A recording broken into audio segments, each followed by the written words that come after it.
Now at 5 a.m. on WKYT this morning, we're tracking breaking news this morning. Lexington police are on the scene of a death investigation right now. We'll have an update for you just ahead.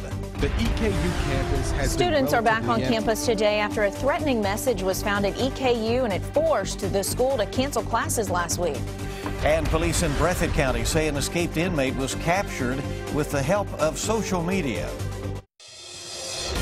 Tracking, alerting, protecting. This is WKYT This Morning.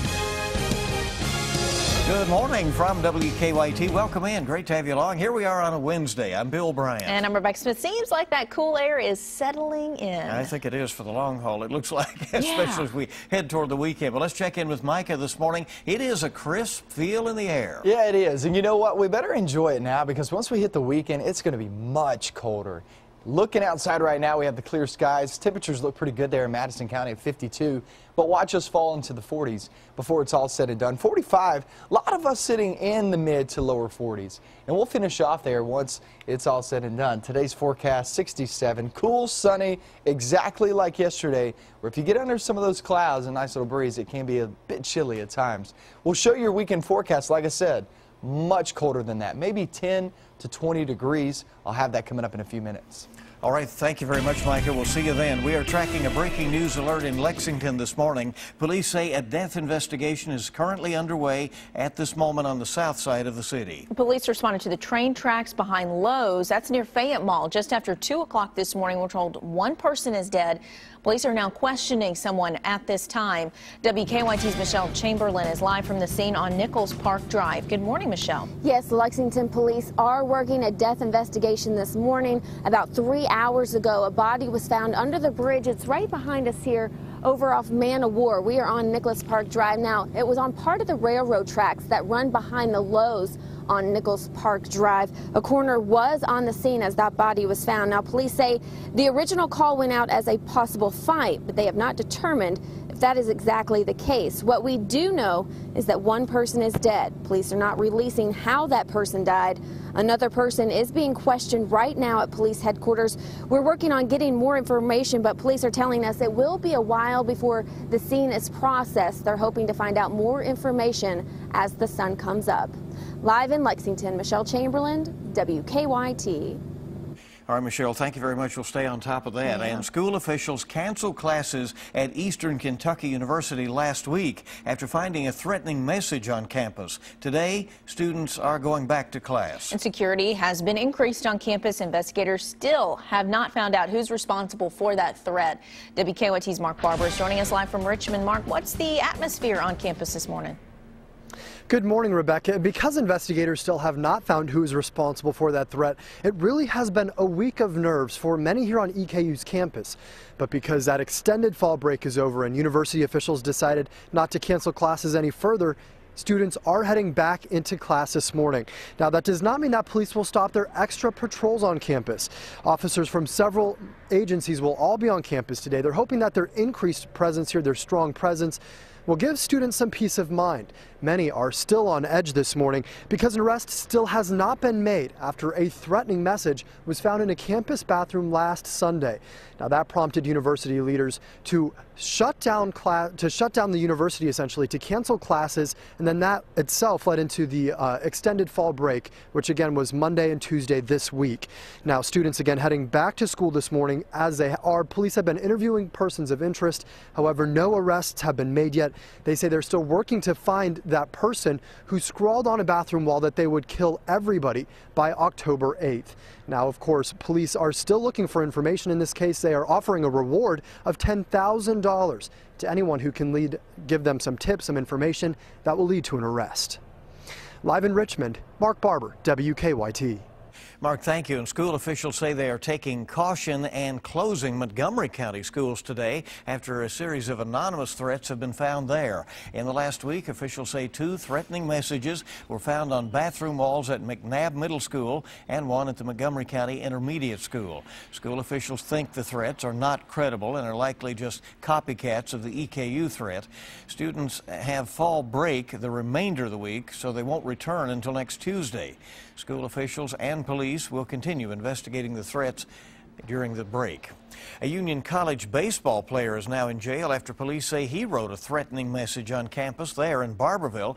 The city police have charged 18-year-old Connor Kelly with terroristic threatening.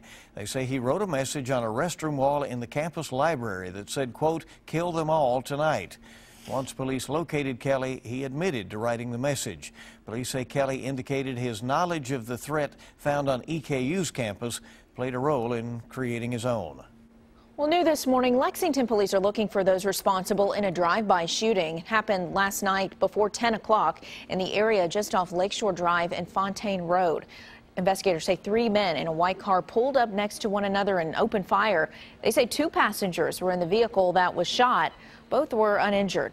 Shortly after police located the suspects driving on Richmond Road, they tried to pull them over, but they said that the driver crashed into a tree while trying to flee. 1 man was apprehended. The other 2 are still at large. Police are investigating, but they did say that they found firearms in the suspect's car. The time is 5:06 on WKYT. A man is recovering this morning after police say he was shot outside of a Lexington home. It happened just before 8 last night on Dartmouth Drive near Wilson Downing. A 67-year-old man was shot in the wrist and in the buttocks. He was taken to UK Hospital with non-life-threatening injuries. At last check, investigators still don't have any suspects in this or any witnesses. They also say the victim is not cooperating at this time.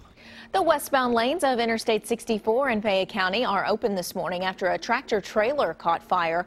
Lexington firefighters say it happened last night near the Clark County line. At one point, flames and smoke were just pouring out of the truck. No injuries were reported. Firefighters still are not exactly sure what led up to all this. State police say they used Facebook to track down an escaped Breathitt County inmate. Police say a man they were already familiar with posted a video to Facebook Monday night that featured the escaped inmate, Justin Talby. So they went to the man's house in Wolfe County, and there police say they found Talby in a bedroom and arrested him. Police say Talby escaped Friday while he and other prisoners were being unloaded at the Breathitt County Courthouse. A man is behind bars this morning after being charged with murder for a shooting death at a Pulaski County cabin. The Pulaski County Sheriff's Office arrested 25-year-old Jesse Brown after they say he met with investigators yesterday afternoon. Brown had been named a person of interest in the case. Police say the victim, Danny Poor, was found dead in a rental cabin at the Pulaski County Park Sunday afternoon. Investigators are still looking for 2 other persons of interest in the case. A Richmond gym is planning to honor a fallen state trooper later this week. Rich City CrossFit is holding a black and blue honor workout on Friday. It's a memory of Trooper Joseph Ponder. He was killed during a traffic stop in western Kentucky last month. The gym is asking those who work out there on Friday to wear a black or blue t-shirt in honor of Trooper Ponder. It's just great to see the community and local business come together and show their support for first responders and the sacrifices they make on a day-to-day basis. The gym is asking people to donate $10 to the Trooper Ponder Memorial Fund when they work out on Friday. The gym will also be selling memorial t-shirts for $20. They say all of the proceeds from Friday's special workout will go to supporting Heroes Foundation and Trooper Ponder's Memorial Fund. Well, today a ribbon-cutting ceremony will be held for the Kentucky National Guard's new Army Aviation Support Facility in Frankfort. Kentucky Governor Steve Beshear will be on hand to officially open the $25 million facility. National Guard officials say that it will house UH-60 Blackhawks and LUH-72 helicopters. They say the facility will also be used for Kentucky Army Guard aircraft training and maintenance. The ceremony starts at 10 o'clock this morning. An interesting-looking building there. It is. We'll have some coverage of that, of course, later today on WKYT. And WKYT This Morning, we're just getting started bright and early on your Wednesday. Coming up, an online payment service plans to help shoppers with returning the costs during the holidays. We'll tell you who that is just ahead. We have temperatures outside in the 50s for a lot of locations this morning. It's a chilly start. Then we get off into the afternoon. We'll be sitting in the 60s next couple of days. Then that blast of cold air. I'll show you that coming up.